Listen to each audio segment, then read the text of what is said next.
Hello guys, तर स्वागत आहे तुमचं आपल्या या यूट्यूब चॅनलवरती. मित्रांनो, चॅनलवर नवीन असाल तर चॅनलला सबस्क्राईब नक्की करा आणि अशाच नवनवीन अपडेट्स आपल्या चॅनलवरती पाहत राहा.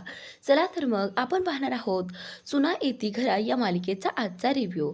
तर आता इथे हा जो शिवनाथ आहे ना, तो बसलेला असतो आणि पद्माने जे काही वाक्य बोलले होते ते सगळे त्याला आठवत होते. पद्मा म्हणत होती, तुझ्या मुलाने तू कमवलेली सगळी इज्जत आणि बाकी सगळंच काही नाव, तुझं सगळं काही आता गमावलेलं आहे, असं आता पद्मा इथे या शिवनाथला म्हणत असते. आणि तुझ्या पोराने माझ्या पोरीची छेड काढली आहे, तेही भर रस्त्यात. जेव्हा तुझा हा जो काही अहंकार आहे ना, तो माझ्या पायाखाली तुडवेल ना, तेव्हाच मी गप्प बसणार, असं पद्मा इथे या शिवनाथला म्हणत असते. तर त्यावेळी आता हे सगळं त्याला आठवत असतं आणि त्याची चिडचिड होत असते. ज्यावेळी हे सगळं तो विचार करत असतो त्यावेळी आता इथे उमा आलेली आहे आणि उमा शिवनाथला म्हणत असते की अहो, आता जेवणाची वेळ झाली आहे, चला ना 2 घास खाऊन तरी घ्या. तर आता इथे शिवनाथ जे आहे ते बोलतात की नाही उमा, मला नाही आहे भूक. तर त्याचनंतर आता उमा बोलते की हे पहा, तुम्ही जेवले नाही तर मीही खाणार नाही हां. आणि आता असं म्हटल्यानंतर उमा जी आहे ते बोलते की सगळं काही ना तुमच्या आवडीचं बनवलं आहे, चला ना 2 घास खाऊन घ्या. तर त्यावेळी आता शिवनाथ जे आहे ते नाही म्हणत असतात. पण थोड्याच वेळानंतर उमा चेहरा पाडून तिथे बसते. तर त्यावेळी आता शिवनाथ जे आहे ते बोलतात की ठीक आहे, आत्तापर्यंत तुम्ही जे सांगितलं आहे आणि ते मी केले नाही असं आहे का?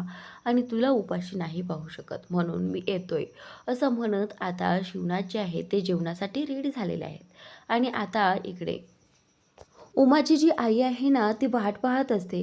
घरांमधून कसा काही आवाज का येईना, एवढं शांत शांत का आहे हे घर, असा ती विचार करत असते. तिला उमाची आणि मुलांचीही काळजी वाटून राहिली होती. तर त्याचवेळी आता ज्यावेळी आई जी आहे ती त्या घराकडे पाहत असते, त्याचवेळी तिची मुलगी पद्मा आणि भास्कर तिथे येतात. आणि त्यावेळी आता इथे ही पद्मा जी आहे ती बोलू लागते की आई, तू हाच विचार करते आहेस ना, की या घरात एवढी शांतता कशी आहे?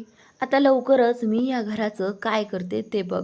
तू चांगलंच तुझ्या डोळ्याने पाहशील की मी या घराचं स्मशान करणार आहे. एक दिवस सगळेजण असेच शांत आणि कुणीही काही बोलणार नाही असं मी करून टाकणार. आणि मग या उमाला आणि शिवनाथला कळेल की लव्ह मॅरेज, प्रेमविवाह करून ह्यांनी किती मोठी चूक केली आहे, असं आता पद्मा इथे तिच्या आईला सांगत असते. तर त्याचनंतर आता इकडे आई जी आहे ती म्हणत असते की प्लीज पद्मा, असं काही बोलू नकोस वाईट साईड. तर त्यावेळी आता पद्मा म्हणत असते की तुला ना खूपच पोळका येतोय बरं का, आणि मी सांगते तेवढंच करायचं, असं म्हणून आता पद्मा जी आहे ती तिथून निघून जाते. आणि त्याचनंतर आता इकडे सगळेजणं जेवणासाठी आलेले असतात. पण आप्पा अजून जेवणासाठी आलेले नाहीत, म्हणून सगळेजण आप्पांची वाट पाहत असतात. तर त्यावेळी आता राघवने आईला सांगितलं आहे की आई, जा ना तू आप्पांना घेऊन ये. तर आता आई जी आहे ती बोलते की पोरांनो थांबा, आप्पा येतच आहेत. तर आता आप्पा जे आहे ते जेवणासाठी येतात आणि 2 घास खातात. आप्पांनी ज्यावेळी 2 घास खाल्ले असतात त्यावेळी आता मुलं देखील जेवणाला सुरुवात करतात. आणि ज्यावेळी ते जेवणाला सुरुवात करतात त्यावेळी आता राघव आप्पांना बोलू लागतो की आप्पा, मला तुमच्याशी जरा महत्त्वाचं बोलायचं आहे. तर त्यावेळी आता आप्पांना राघवशी काहीही बोलायचं नसतं, कारण आज जे काही झालं आहे ना ते फक्त राघवमुळे झालं आहे असं आप्पांनाही वाटत असतं आणि मुलांनाही वाटत असतं. तर त्याचनंतर आता इथे तेवढ्यातच शिवनाथचा फोन वाजू लागतो आणि आता इथे शिवनाथ जे आहे ते फोन घेण्यासाठी पुन्हा उठतात आणि लगेचच ताटाच्या पाय वगैरे पडतात. 2 घास खाऊन झाल्यानंतर शिवनाथ जे आहे त्यांचं जेवण थांबवतात आणि फोन उचलण्यासाठी निघून जातात. तर आता मुलांना कळालं आहे की आप्पाने फक्त 2 घास खाल्ले आहेत. तर आता राघव देखील तसाच ताटाच्या पाया पडतो, जेणेकरून ताटाचा अपमान होऊ नये म्हणून. आता राघव पाया पडतो आणि तोही तिथून निघून जातो. राघव गेल्यानंतर बाकीचे सगळेजण आपलं जेवण थांबवतात आणि पाया पडून कुणीही जेवत नाही. तर त्यानंतर आईला या सगळ्याचं खूप वाईट वाटतं की आज एका गोष्टीमुळे घरात कुणीही जेवलं नाही आहे. तर आता इथे राघव जो आहे तो बाहेर पायरीवरती येऊन बसलेला असतो आणि विचार करत असतो की हे सगळं काय होऊन बसलं, आणि हे सगळं ना फक्त त्या अन्विताच्या चुकीमुळे झालेलं आहे, हे तर राघवला माहितीच असतं. तर त्यानंतर आता उमा राघवच्या शेजारी येऊन बसते आणि राघवला विचारते की काय रे, काय झालं आहे, असं इथे काय येऊन बसला आहे? तर त्यावेळी आता इथे राघव जो आहे तो बोलतो की आप्पा माझ्यावरती चिडले आहेत आई, आणि मला त्या सगळ्याचं खूप वाईट वाटते. तर आता त्यानंतर इथे राघव बोलतो की "पण आई, तुला सांगू का, यात माझी कसलीही चूक नाही आहे. हे बघ, त्या अन्विताने मला फसवलं आहे. त्या अन्विताला मी आज एका मुलासोबत पाहिलं कॉलेजमध्ये आणि आता तिला असं वाटलं की जर या राघवने घरी जाऊन एवढं सगळं सांगितलं तर खूप वाईट परिणाम होतील तिच्यावरती. म्हणून आता तिने असा प्लॅन केला की जर तिच्यावरती राघव काही आरोप करत असेल तर सगळे काही आरोप त्याच्यावरतीच लागले पाहिजे.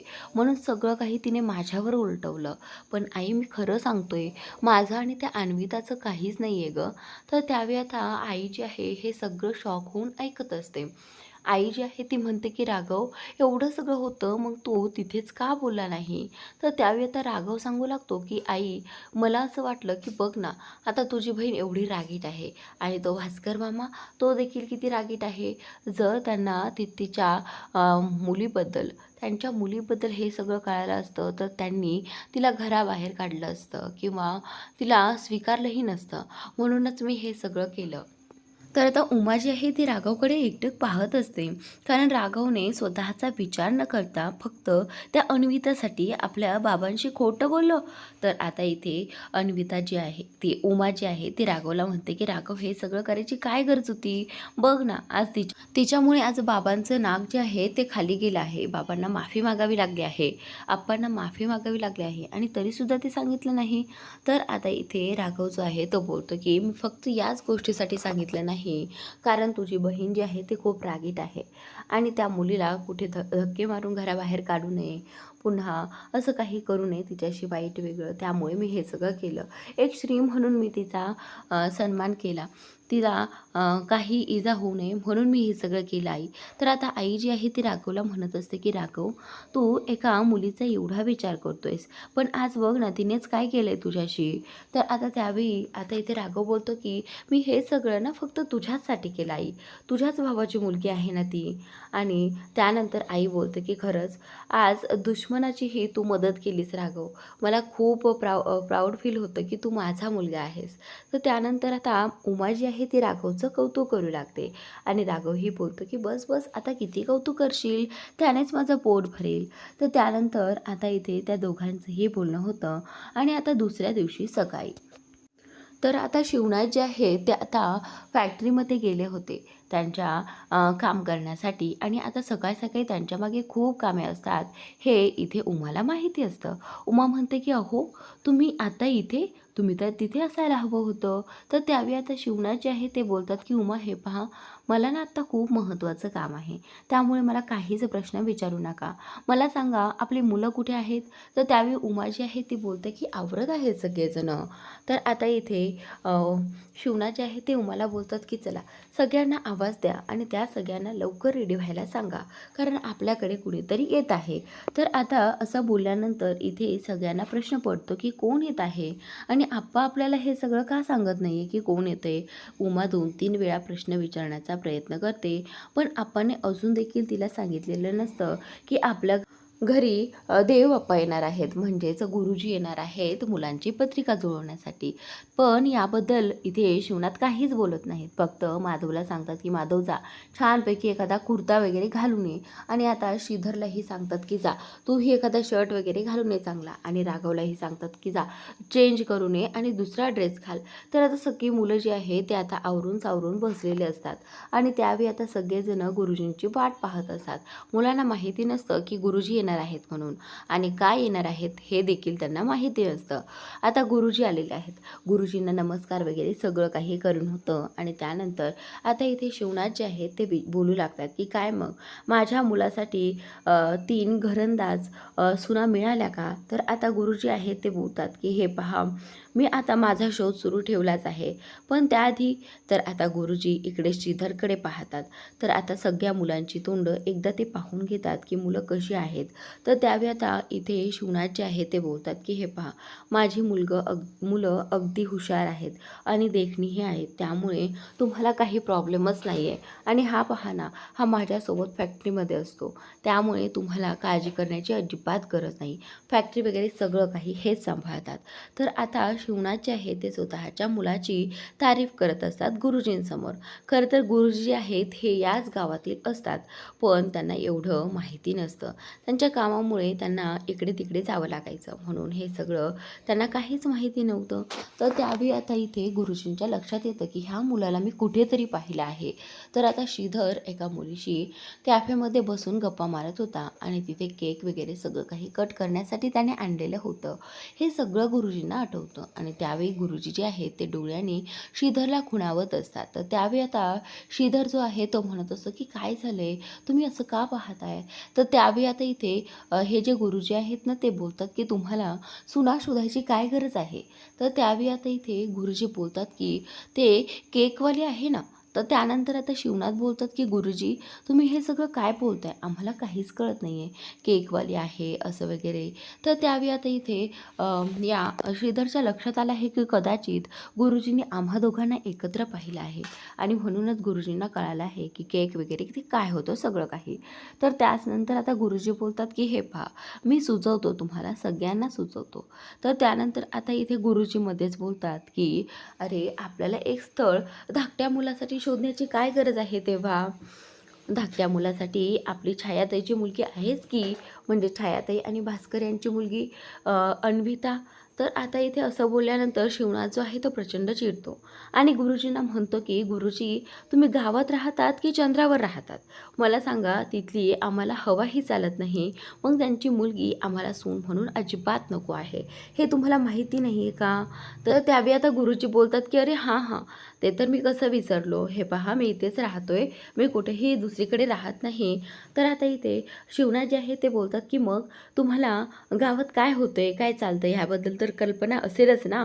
तर आता गुरुजी बोलतात की हो हो, त्याची तुम्ही काळजी करू नका, मी तुमच्या मुलांसाठी घरंदाज एकदम चांगल्या सुना पाहणार आहे. तर आता इथे शिवनाथ जे आहे ते बोलतात की ठीक. तर आता श्रीधर आणि माधवचा चेहरा जो आहे ना तो अगदी बघण्यालायकच झालेला असतो, कारण आता या दोघांचीही प्रेम असतात एका एका मुलींवरती. तर आता हे गुरुजी आल्यापासून हे दोघेही जाम टेन्शनमध्ये आलेले असतात, कारण त्यांना खरंच असं वाटतं की त्यांना त्यांचं प्रेम विसरावं लागणार आहे की काय. तर त्यानंतर आता हा जो श्रीधर आहे तोही मान खाली घालून बसलेला असतो. गुरुजींनी फक्त त्या केकवालीचे इथे काही बोलायला नको म्हणून आता तो गप्प असतो. तर आता इथे गुरुजी बोलतात की चला, मी आता तुमच्या मुलांसाठी चांगले स्थळ तर शोधून काढेलच. तर त्यावेळी आता शिवनाथ बोलतात की ठीक आहे, तुम्ही लागा कामाला. तर त्यानंतर आता इथे राघव आईला खुणावतो की आई, हे सगळं काय चाललं आहे?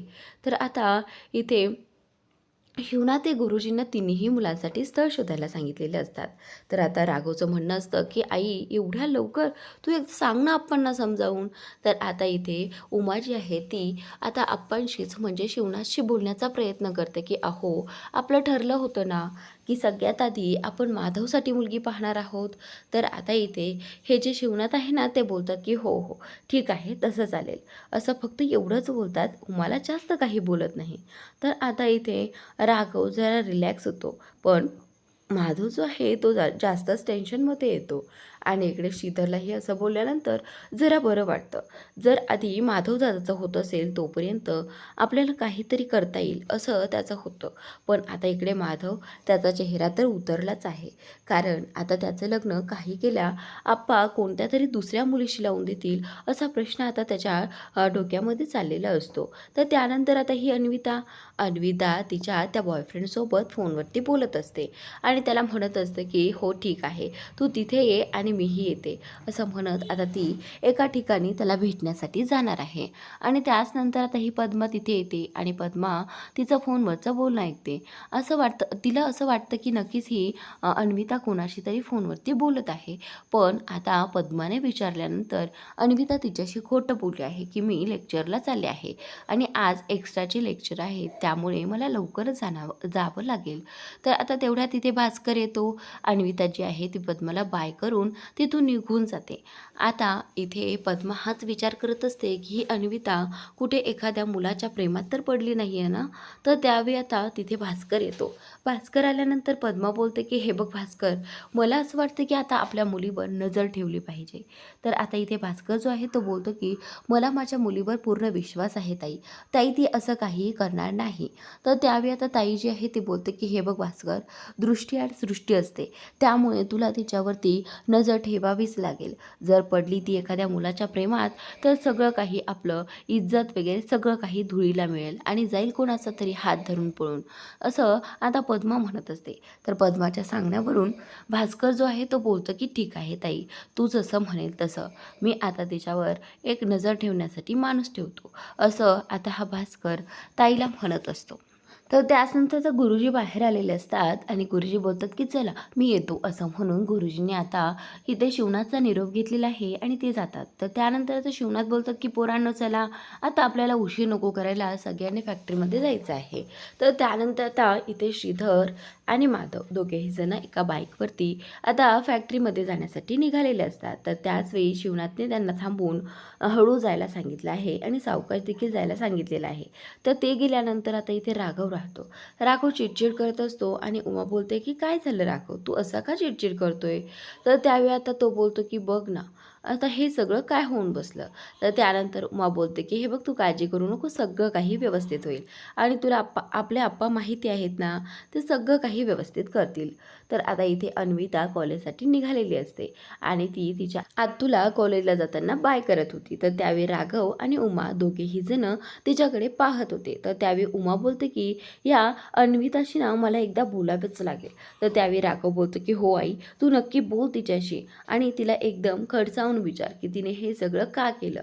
तर त्यावेळी आता इथे उमा बोलते की हो राघव, नक्की विचारेल मी. तर त्यानंतर आता इथे फॅक्टरीमध्ये आल्यानंतर हा जो माधव आहे ना, तो त्याचं काम आवरण्यासाठी बसलेला असतो चेअरवरती आणि त्यावेळी त्याची जी काही गर्लफ्रेंड आहे समोरची, ती त्याच्याकडे येते आणि बोलते की आमच्याकडे काल ना पूजा होती घरी, म्हणून आईने हा प्रसाद बनवला होता आणि मी तुमच्यासाठी आणला आहे, असं म्हणत आता ती तो प्रसादाचा डब्बा तिथेच टेबलवरती ठेवते. पण हा माधव जो आहे तो तिला इग्नोर करतो. तर आता इकडे हा श्रीधरलाही त्याच्या मैत्रिणीचा फोन आलेला आहे आणि आता श्रीधर फोन उचलतो आणि आता ही मुलगी बोलते की श्रीधर काय आहे, हे बघ मला तुझ्याशी भेटायचं आहे, तू बोलला होता ना आज आपण भेटणार आहोत. तर त्यावेळी आता श्रीधर बोलतो की हे बघ, आत्ता हे पॉसिबल होणार नाही.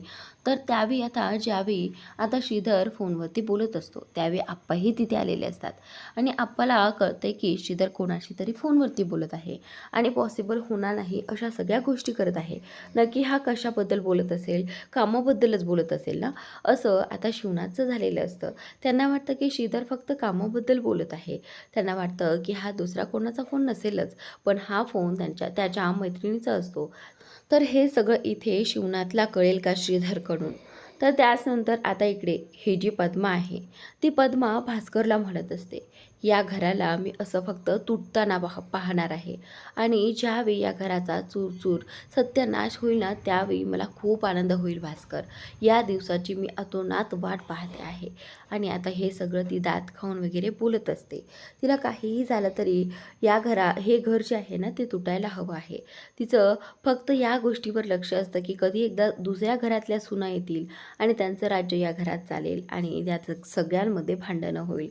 तिला असं वाटत असतं कधी एकदा या मुलांच्या डोक्यावर अक्षता पडतात आणि मी हे सगळं माझ्या डोळ्याने पाहते. तर आता पुढील भागात इकडे हा जो श्रीधर आहे तो राघववरती चिडत असतो कारण त्याची प्रचंड चिडचिड होत असते. तो बोलतो की आज हे जे काही झालं आहे ना, त्याची शिक्षा फक्त तुझ्यामुळे आम्हाला मिळाली आहे. तर राघव जो आहे त्याला कळत नसतं की हे दोघं एवढे चिडलेत का आहेत. जर यांच्या आयुष्यात एखादी मुलगी नाही आहे तर ही एवढी चिडचिड का करत आहेत.